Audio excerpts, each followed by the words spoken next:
All right, cool. All right, so I'm going to launch in. My name is Trent Hergenrader. I am an associate professor of English at the Rochester Institute of Technology. If you didn't catch it already, I'm in the Department of English, teaching classes primarily in fiction writing, focusing on world building, which I'll be talking about today, and then another class which is game-based fiction that uses role-playing games as the engine to get students to think about writing fiction differently. My book, Collaborative World Building for Writers and Gamers, came out in 2018, so it's about 3.5 years old. This is a process that I've been going, that I started in like 2011, and it just keeps sort of getting more and more refined. So this next project that I'm working on with Steve, who just left, we got a contract with MIT Press for writing a book called The World Building Workshop, Teaching Critical Thinking Through World Modeling, Simulation, and Play. So this is sort of transitioning from the world of collaborative world building for writers and gamers, which was more about fictional worlds, to how we can use world building more sort of broadly to teach creative or critical thinking, creative and critical thinking. So my background, when I went to grad school, started grad school in 2006, I was going to get my creative writing degree, my MA and PhD.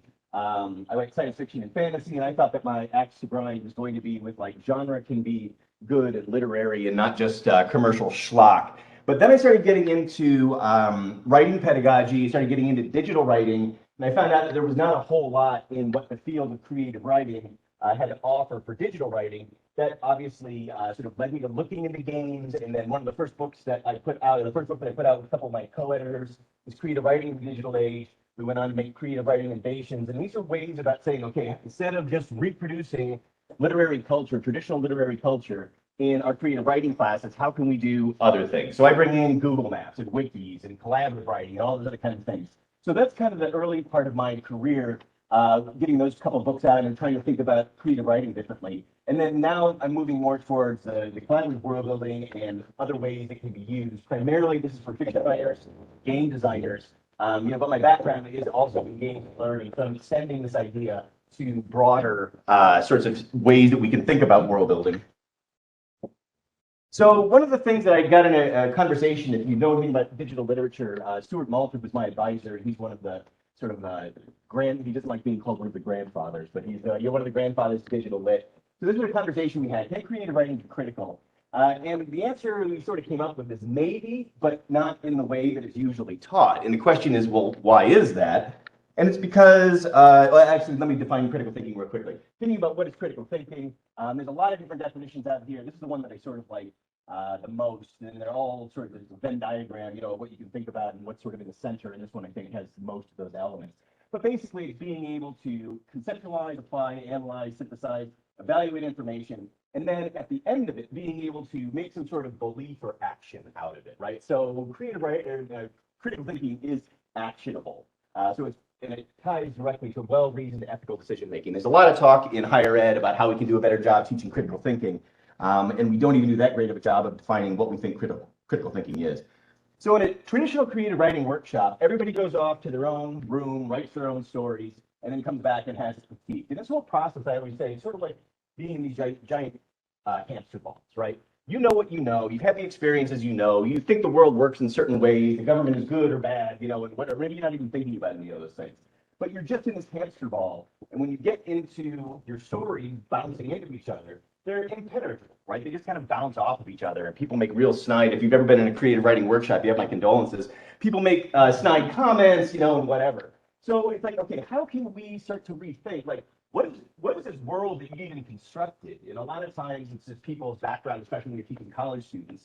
They live in their suburban experience up till 19, and then they go away to college, and they don't have a lot of, they never really thought about, well, how is my experience different than anybody else's?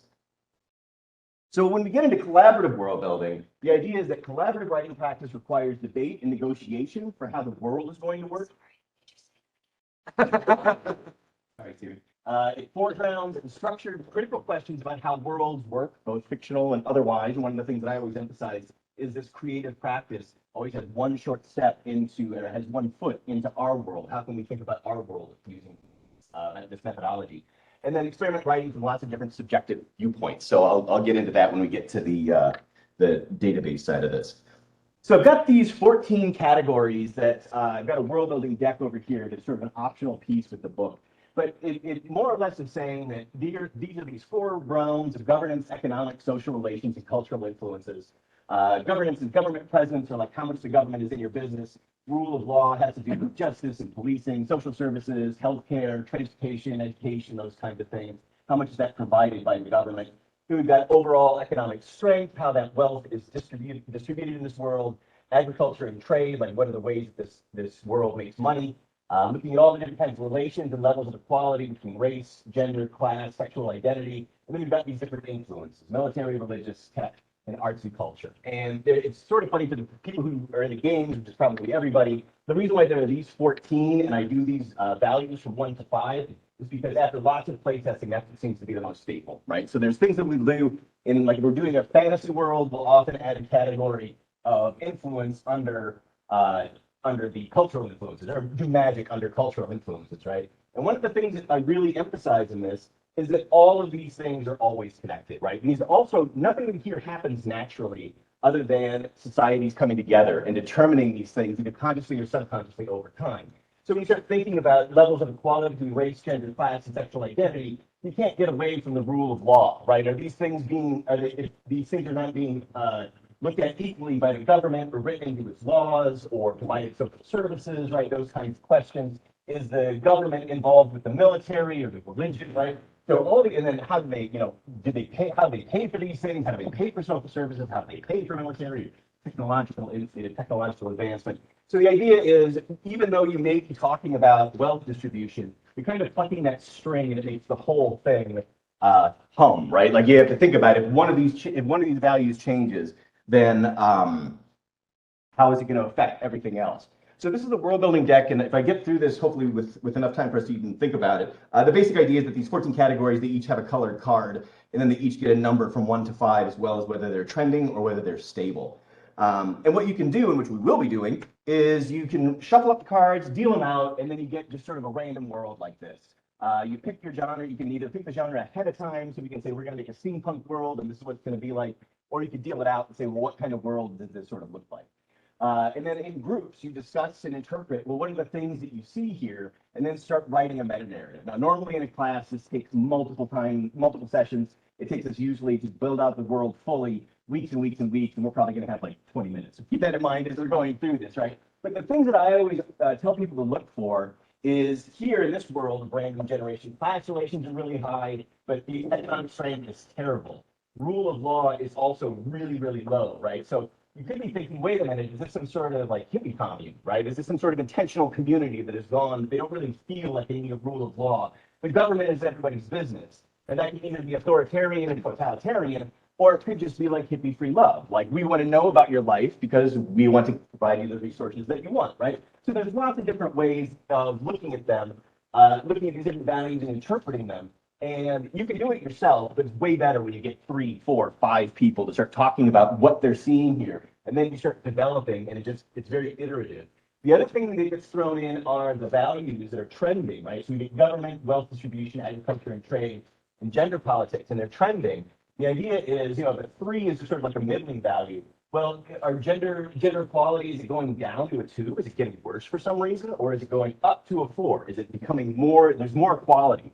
So some of the things too that are fun with this is that it's a system that really allows students to like rip these numbers out, right? Without thinking too much about it. And then you're like, well, what would a world with sexual identity politics 2, what does that look like? What is it in that world that makes you say it's a 2?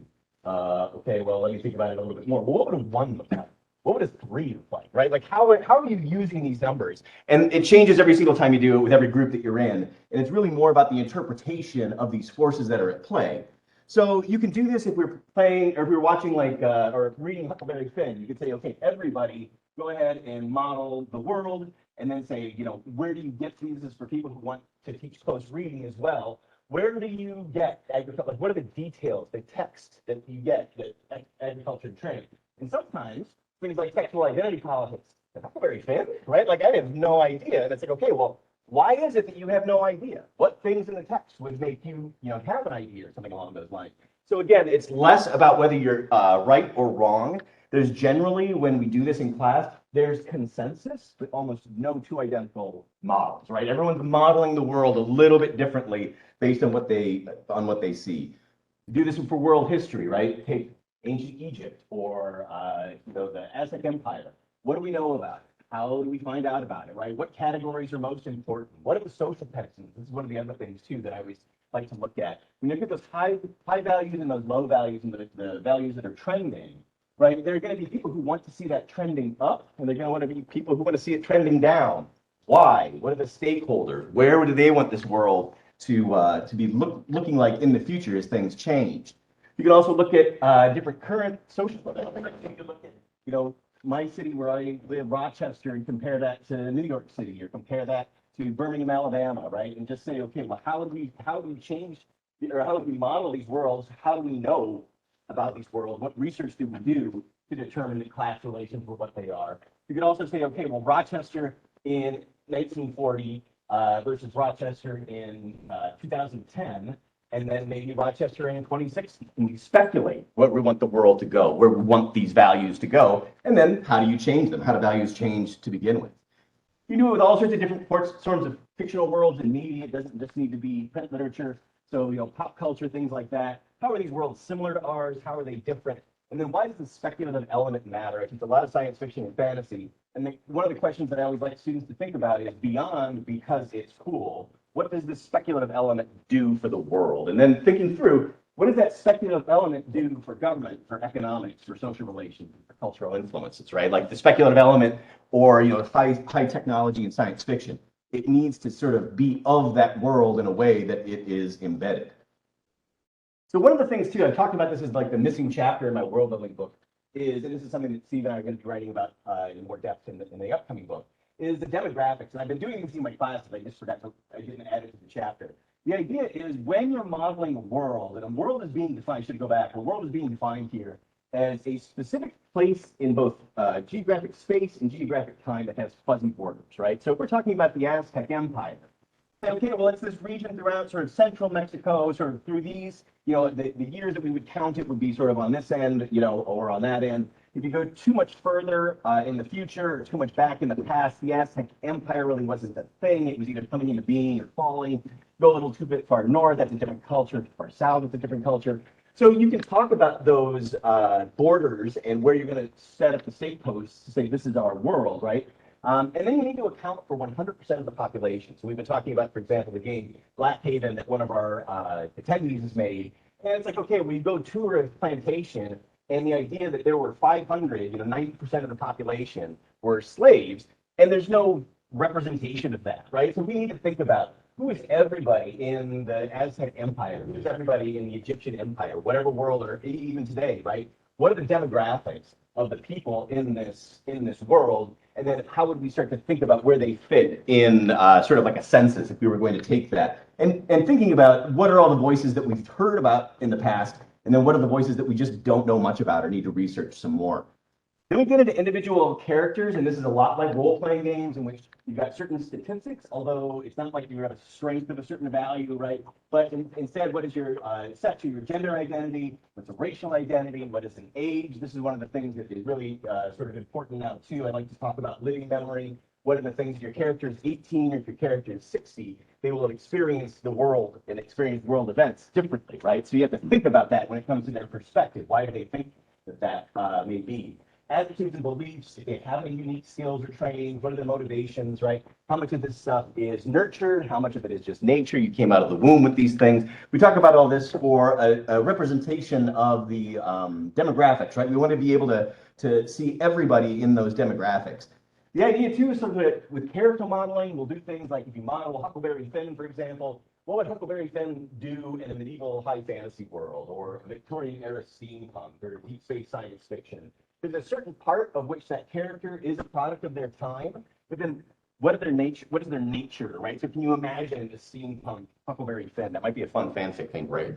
Now that I think about it. But the idea is that, these settings would all have their own social forces at play, and then that character at their core, makes decisions, has certain obstacles or advantages or disadvantages when they're solving problems in the world.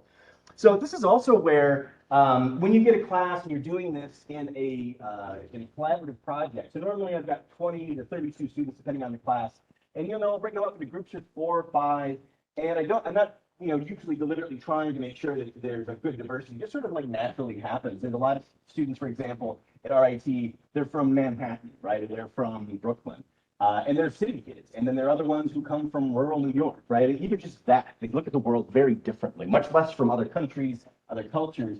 And then you start talking about, well, how do these worlds get together? Why did you give a 3 for, sexual orientation equality or whatever it is? And you sort of talk and debate through and realize that your version of the world isn't the objective truth. It's really constructed based on your own experiences. So this is where, too, you get this idea that even when another sort of bait and switch that happens here is on, oh, we're talking about fantasy worlds, right? It's just a fantasy world. But there's always this, okay, but in our world, the police beat people or whatever. And it's like, okay, well, let's talk about, like, how is that going to work when we think about the police? If I'm saying the police works like this in our world, in order to create that fictional world, in order for there to be consistency between these different authors, there always needs to be this back and forth of how you think our world operates versus how you're going to represent that in the fictional world. And then it just sort of gets even more mixed when you start having these groups and they start growing and they're getting feedback on each other's. So, this group makes their world and this group provides feedback, and she's purple and has, purple people feel differently about the way these things are represented. And I generally sort of work with the fringes, check my email, things like that. And then basically just kind of come in, and anytime I'm seeing students collapsing things that are oversimplifications, anything that is a sort of essentialism, like, oh, these people are like that. So, okay, but really the idea is that those people, the group, are diverse in and of themselves, right? So if it's one of the things that and this is something that science fiction and fantasy often does badly, but not always. So if there's a fictional religion that are just religious zealots, it's like, okay, but is everybody in that group really a religious zealot, right? There might be ranges of zealotry. There might be people who are performing zealotry so they don't get ostracized. And a lot of times those minority positions, those oddballs in that larger group, have the most interesting stories to tell. And as presented on this in much more detail, but it's really all built on constructionism, learning theory, constructivism, in which you're talking about how worlds work in a process of actually making a world with other people. The idea with constructionism, too, is that we're always constructing these mental models to understand how our world around us works. You put your hand on a hot pan as a kid and you realize, I'm not going to do that anymore. You just made that mental model, right? And then when we start sharing our experiences, you can say, don't swim in shark-infested waters. I did that, and that's why I don't have any legs, right? So I can learn from somebody else who's had that experience. It's also dialogical, in which people have to articulate these things. They have to articulate how the world works. So you give them sort of these broad categories. As I was developing the world building deck, everything got more and more general. It used to be like one was, complete fascism. And now it's just one means for government presence, just there's not a lot of it, right? You know what I mean? So it's up for you to define how you're going to use it. But people need to be able to talk through, in any creative project too, it's different than this sort of, if you're teaching a literature class or a history class, this whole question of, I need to perform the correct political correctness or whatever it is. You really kind of get around it because it's a creative project, but you still get people talking about these things without the same levels of defensiveness. At least that's what I found in my my experience. So I can either take questions, but I was also thinking maybe we'll build a world real quick. Anyone have a question right off the bat? Yeah. Something that might be more of a comment. I found this interesting. I actually took Steve Slota did a transmedia class with world building, and we read your book. It was very great. good. Thanks. And we also got to do a collaborative world building thing. And I'm not sure if you've ever considered this. We ended up using the cards, but we read the instructions a little bit wrong when we did it. Yep. And so when we had when we hit upon some trending, world stuff, we ended up rolling dice to see, like, okay, where did it start? Where did it end up trending to? Yep. And that ended up. That's fine. Yeah, no, it ended up. I was just going to say that it worked kind of really well. Yeah. One of the more memorable parts of the world was our technological influence was trending, and so we had like a 1 to a 5. Yep. And that ended up making us like, oh, give us a more concrete, like, okay, how did it trend and where did it go to? Yep. And we ended up designing a world that was like post-apocalyptic, somewhere in the mountains, and they discover like, oh, there's this lab the secret lab that has a giant space laser. Mm-hmm. So like all of a sudden they had no technology, and now they were just like full of Yep. this technology. Yeah, so speed is one of the things too that you can add in, and this is where, again, from like a balance perspective, these 14 categories with the volume, with the values being from 1 to 5 and the trend and the 3 or 4 trending categories is just sort of like what works most often, but then there's lots of little things that you can plug in. So like when we build post-apocalypses too, the question is, did the apocalypse happen over a century or overnight, right? I mean, like, was there a nuclear holocaust or was it like a decay of empire? Those kind of questions. You know, I was thinking about this too. It'd be fun to sort of put together sort of these genres of world building where students start, because another one is always sort of first contact with aliens or, you know, a foreign society or a foreign culture or something along those lines. But yeah, there's lots of things that you can add on. You can add on ableism is one that I've used in here, age and ableism. You know, for influences, you can have magic, you can have the natural world, you can have lots of different ways of thinking about those categories, make up your own. And then also the speed at which things, if you're like, for example, following the Handmaid's Tale of Margaret Atwood's book, you know, the society is transforming very, very rapidly, right? It's basically like a theocratic takeover. And these things that were this way on Tuesday, now on Wednesday, all of the numbers have changed, and you can see that people aren't good with change, right? So that creates a bunch of sort of tension and drama. Yeah. In your PowerPoint slides, but then it's sort of taken away into more numbers. World building. For me, art is world building. And I want to know, how does then, because a lot of like world building choices come from, oh, the line in this drawing fell a certain way. Yep. And now that is a thing. Yep. Now I guess everyone has blades on their arms. That's the right. deal, right? And, yep. And that's how those decisions are made often from my perspective. Is there any trace of that done here, or how does that intersect with this more stratified approach? It depends. So basically, the idea with the numeric values is that it's sort of like I compared this before in D&D. When you got a source book, you've got the quantitative information. The monster's strength is X. Its hit points are X. That's not something you can really argue about. It's just what it is. And then you get into the qualitative section describing what it can do, how it attacks, what enrages it, what calms it down. So I think it's that same thing, that this is the quantitative side just to get you going. And I've had students before say, oh, well, we really want to change this. We think it would be really cool if our technology was a 3. And I'm like, it's just a stupid card game, right? I mean, like, do whatever you think is cool, right? The difference is you don't want them to all be 5s or all be 4 or all be 1s, right? Like, and this is where too, if you roll a die, you can just keep coming up with too many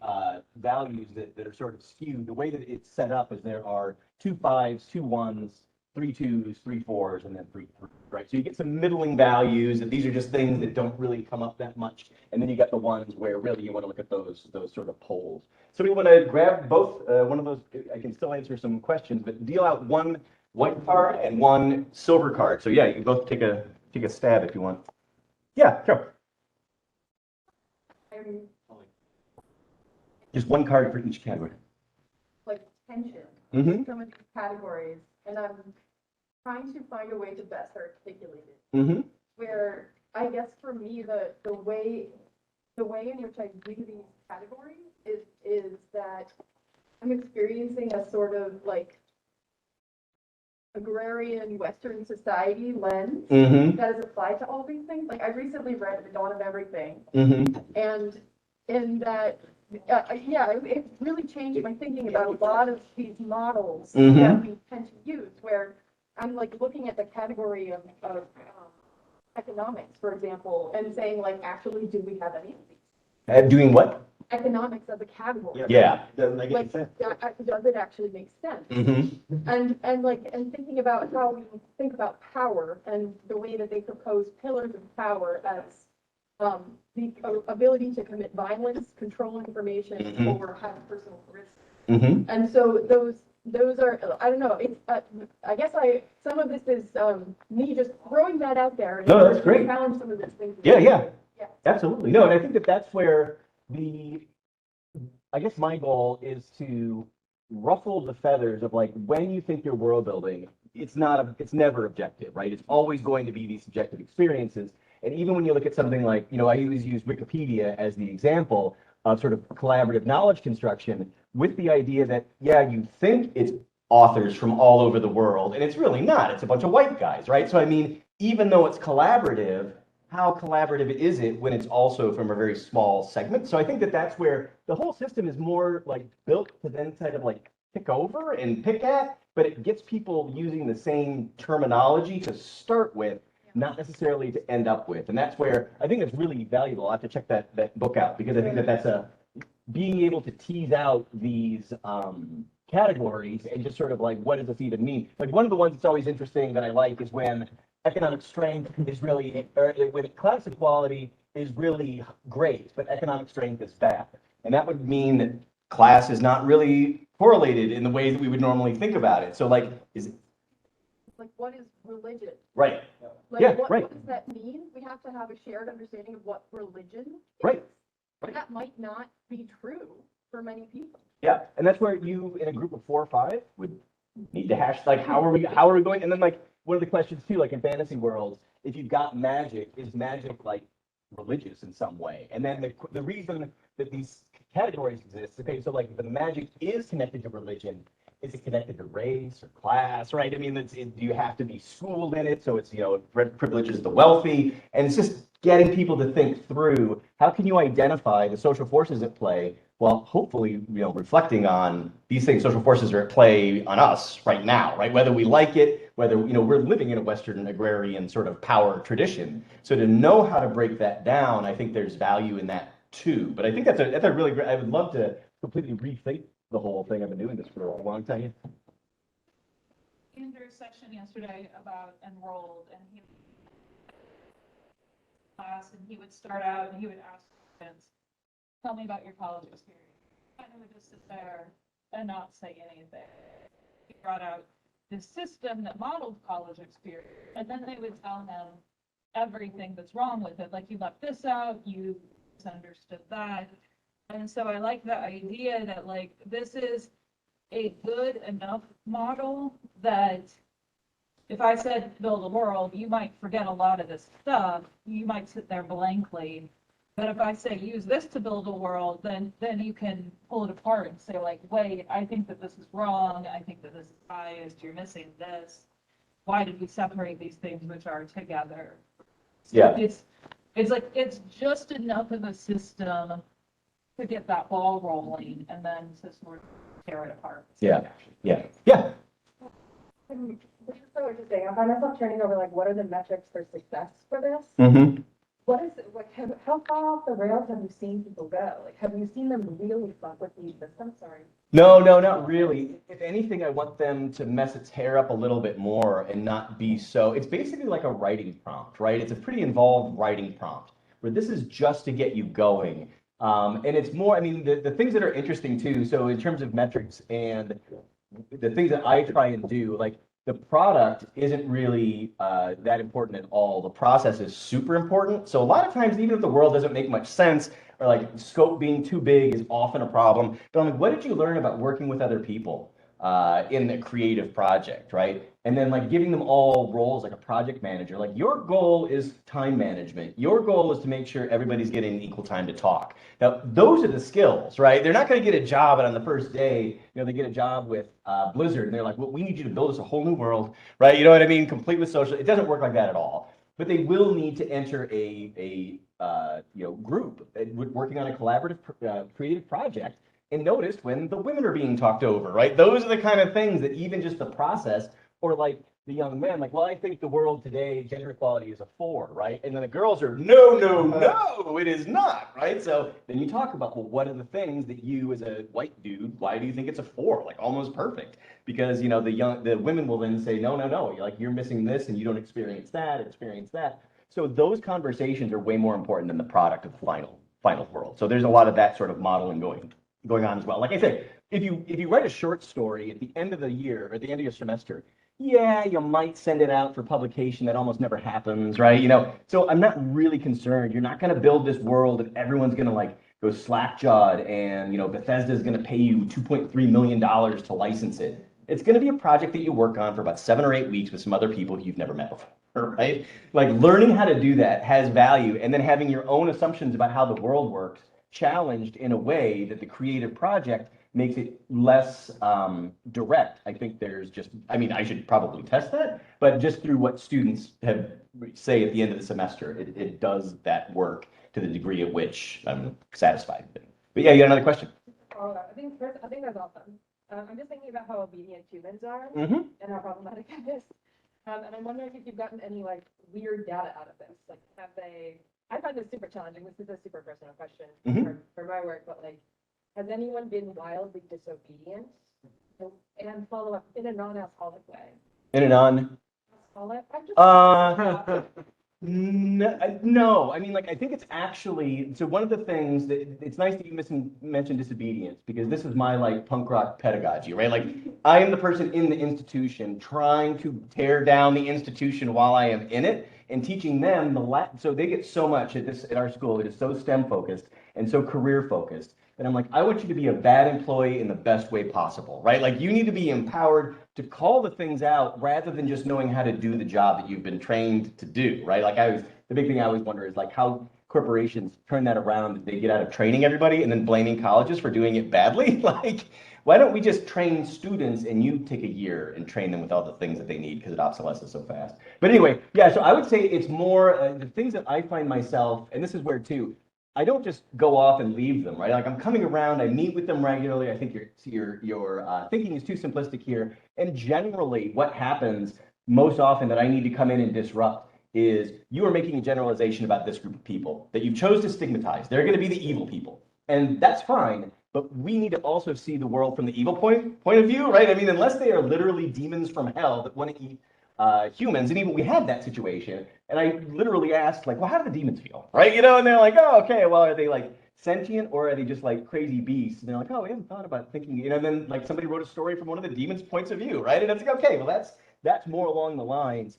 But that's where the consensus building is the thing that I'm actually more afraid of. Can we all agree on this thing? Because it's Tuesday, you've agreed on that way too fucking quickly. Like, we need to mess this up. It is not that simple in the real world. It has never been that simple. I think also maybe to some of the other questions too that you can see in here is I say, look, young women, if you have to deal with gender inequality every day and you don't want that in your creative space, just take that one out, right? You can add something else in if you want, or you can fix that and then say, look, we're going to randomize 12 out of the 14, but we're going to stick gender equality at a 5 because that's just the kind of world that we want.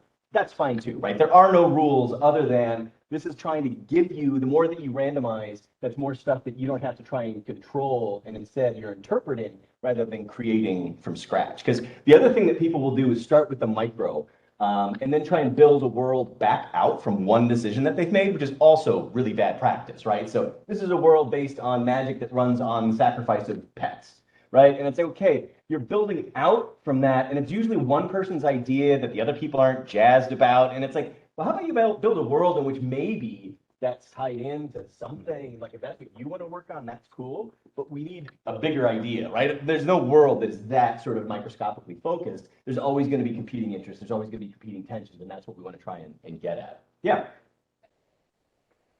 Talk about how sort of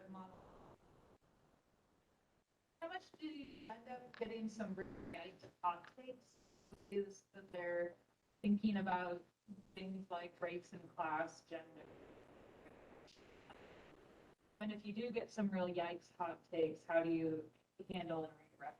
Yeah, so RIT is a STEM school, and here's one of the things that I always find sort of amusing too, is that teaching creative writing, this is one of literally the most difficult classes to get into. It fills immediately with full wait lists. The only people who get into it is like when they get the priority registration. There need to be students who don't want to take this class who are required to take it. I'm getting students who really want to take it. They're in the arts college, right? They're filmmakers, they're game designers, they're all those kind of things. And they understand these things.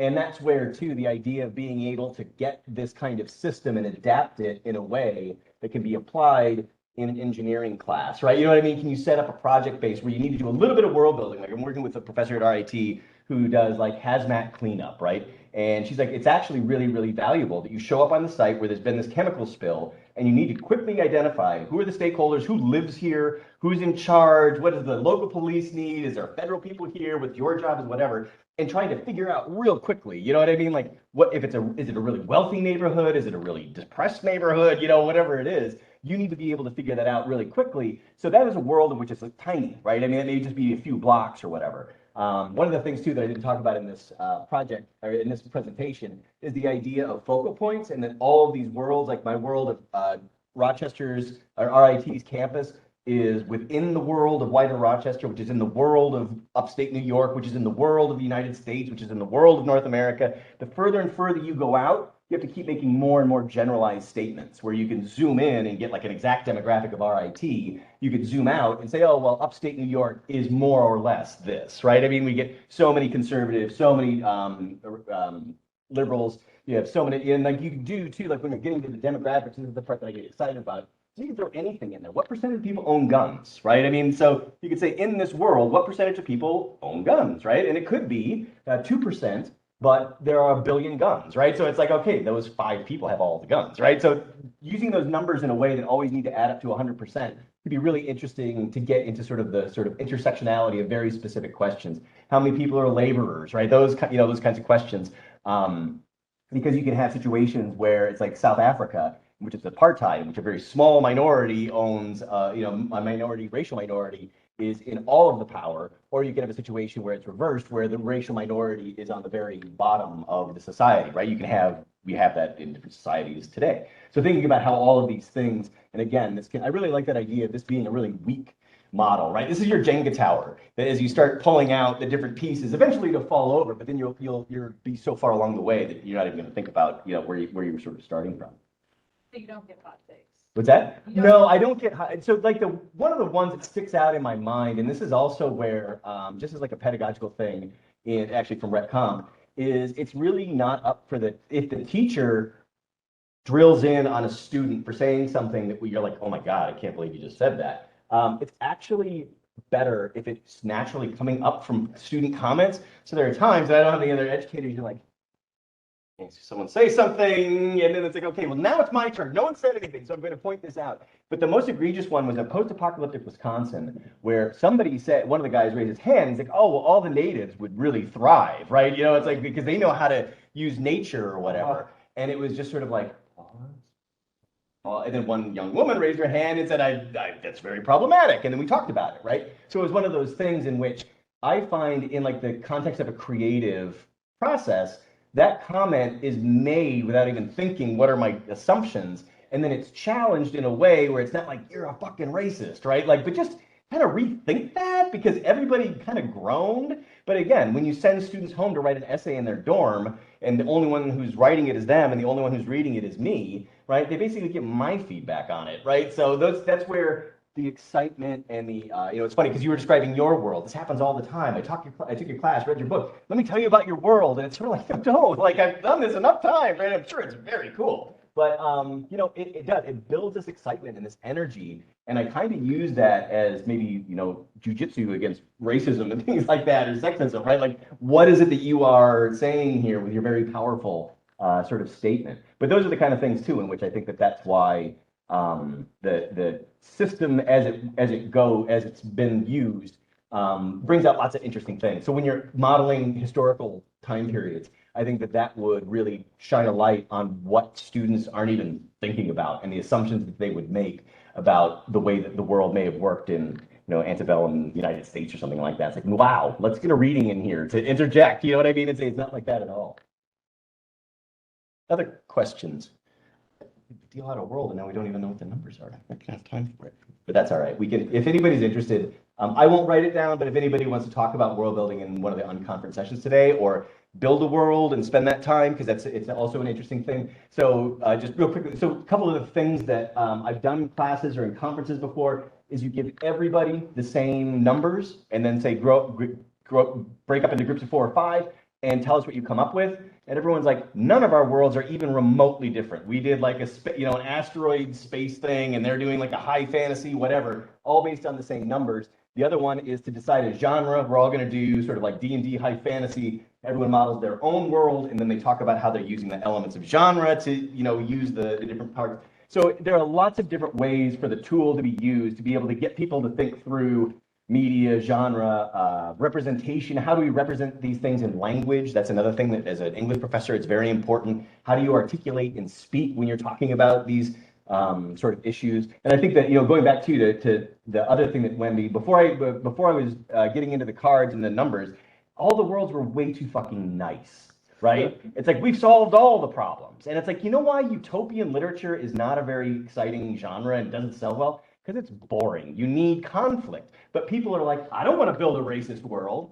It's like, you didn't. The cards did. You just got to deal with it, right? And it's one of those things where I've got students, no student that I could think of would want to come up with Margaret Atwood's Handmaid's Tale, right? And it's like, but that's an awful world. That's the point, right? Like the awfulness is the point, and getting to the perspective of a handmaid, showing us the awfulness is the point. And if you're so worried about stepping on other people's toes, right? Like we've got people literally burning crosses and having parades, right? I mean, like we can't pretend these things don't exist. The question is, what do we do about it? If we want to change those values from a 3 to a 4 to a 5, how do we do that, right? Not through magic, but through, I don't know, voting Democrat? Sorry, that's a joke. Yeah. All right, so one question I had, this collaborative deck is available as like a pack of cards that you Yep. can buy, correct? Can I ask how commercially successful it has been, or rather how much would you measure its success? I think that's a better question as far Yeah. as like how much has it been distributed, how much Well, have you seen it utilized? As a capitalist, yeah, no, I mean, I'm terrible at like, I basically moved the profit margin down to as low as it can be. I think I've sold, I don't know, hundreds. I don't know what that means. Evan, do you know like what's a good? Probably making 50 cents to a buck on each. Yeah. So yeah, you've almost made several $100s. Right, exactly. I mean, people they think about our book royalties, and I was like, I got $29 from McFarland for immersive gameplay. Yeah, Which is yeah. pretty well cited, like, but. Right, exactly. Like, that's the capital I worry about. Yep. Because the real capital is Yep. $29. Yeah, and I mean, that's where too, like reviews, having some of Steve's students say, or like when I talk to other classes and they're like, this is so useful. Like, it's the same thing like writing fiction, you get paid 7 cents a word or whatever. It's like, that's beer money, and it's really not even that good. You can't even buy good beer with it, right? So it's more about the impact that you're making, and hopefully, and this is where too, I'm not teaching people for the most part who are going to go on to academic careers. They're going to go into industry. So it's important for me for people to be able to take this and say, hey, look, if I'm going to write, and I don't care whether you're writing fan fiction, think about representation a little bit. Think about whose perspective you're writing from. And I always say too, like, you think about like a work, like I teach a Tolkien class. And one of the things that is really interesting about Tolkien, we were talking a little bit about the game or the narrative design class, is that today we've got all of these massive, massive worlds. No one gives a shit about your massive world. They care about a character, right? They care about a character who is facing things that are problems that they need, and you start to realize, oh wow, they're facing these problems, and this world has all these different sort of elements to it. But you see it through a perspective of a person, and the person that you see that perspective through, the interesting characters are often very small mind. The one who sticks out for some reason, they don't fit in, and that's whose eyes we see the world through. So looking at Lord of the Rings, right, you get Bilbo, who's really naive, and you see this in fantasy all the time, right? Like, we're going to go on an adventure, and the wizard is going to have to explain how everything works because you're naive, right? It's a very common trope in fantasy. But this is also where, looking at something like Lord of the Rings, how do you model the Shire? How do you model Rivendell? How do you model Gondolin, right? How are these societies? Where do they come from? Why do they have these different belief systems? And when you move as a character, or Skyrim, or Fallout or whatever, when you move from focal point to focal point and think about, well, which of these things are the same, which are different,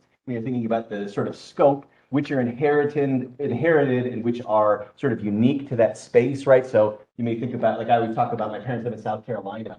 And, religious influence, there's churches all over the place for a northern boy like me, right? I'm like, oh my God. Same thing with military, right? Like you're in a military, like when you drive to Bremerton in Washington State, it's a huge naval base. Everything in that culture is sort of like military discounts, and whatever. You just can't help it. So the ways that these things imprint themselves physically onto the environment and how those change over time are other aspects that you can use for world building. So class that I'm going to be trying to run in next spring is going to southern Spain and looking at the old world of Andalusia that Andalus, that is all the Moorish influence, right? Some places it's been covered over. Some places it's been torn down and rebuilt into something else. In other places it's been preserved.